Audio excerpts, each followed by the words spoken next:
Timothy had a fear of being buried alive. This may seem like an irrational fear, but it was actually more common than people realize. Timothy patented a design for his own gravesite.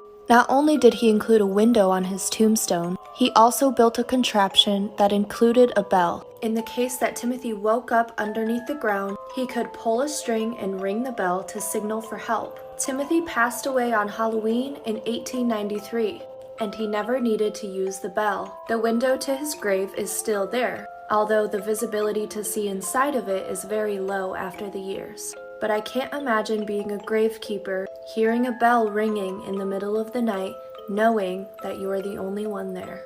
This is why you should never go on a subway again. So what happened is that one night, a teenage girl was taking the subway home from work back to her house in New York.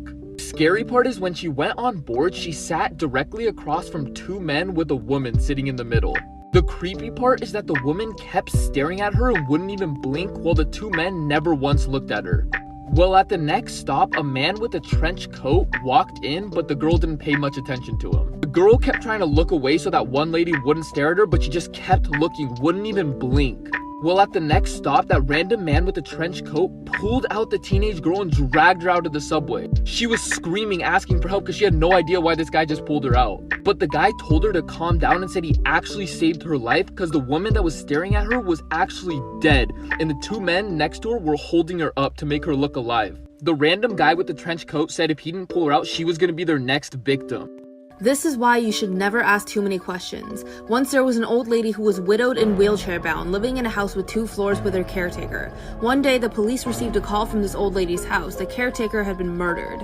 One detective was sent to investigate, where he found the caretaker's body on the 1st floor, vocal cords ripped out, lying in a pool of blood. The old lady was ruled out as a suspect because she was immobile, but the detective did note that this crime seemed familiar to how the widowed husband died years ago. He had suffocated in his sleep on the couch downstairs when the old lady was upstairs. After getting evidence from the 1st floor crime scene, the detective asked to look upstairs as well. The old lady refused at first, but he insisted and went up anyways. Everything seemed pretty normal until a shocking revelation came over him, and it sent chills down his spine. It was a detail that investigators had overlooked in the murder of the widow's husband as well. There is no phone on the 2nd floor. The detective then suddenly heard a noise, withdrew his weapon, and ran out of the room, only to find an empty wheelchair.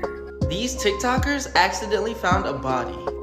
There's a popular app right now on TikTok called Randonautica that sends you to random locations in your area. Some people find random abandoned places. Some people even found random weird things in the forest. These group of teens were led to a suitcase. But the thing is, when they opened the suitcase, it was a dead body inside. When they opened the suitcase with a stick, it had a horrible stench, later calling the cops, who confirmed there was dead body parts inside.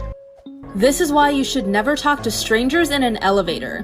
One day, a surgeon was working the night shift at a hospital. He just finished his operation on a patient and was going to the basement. He entered the elevator, and there was one other woman already inside. They were casually chatting when the elevator door opened and another woman was about to enter. But the surgeon looked horrified. He quickly slammed the close button and punched the highest floor of the building. Surprised, the woman asked why he was being so rude and wouldn't let the other woman in the elevator with them. The surgeon explained that in this hospital, all patients wear white wristbands with their names printed on them, but the red wristbands are placed on all of the corpses. The surgeon then looks to the woman in the elevator with him and says, "That was the same woman I just operated on. She died on the operating table. Didn't you see the red wristband she was wearing?"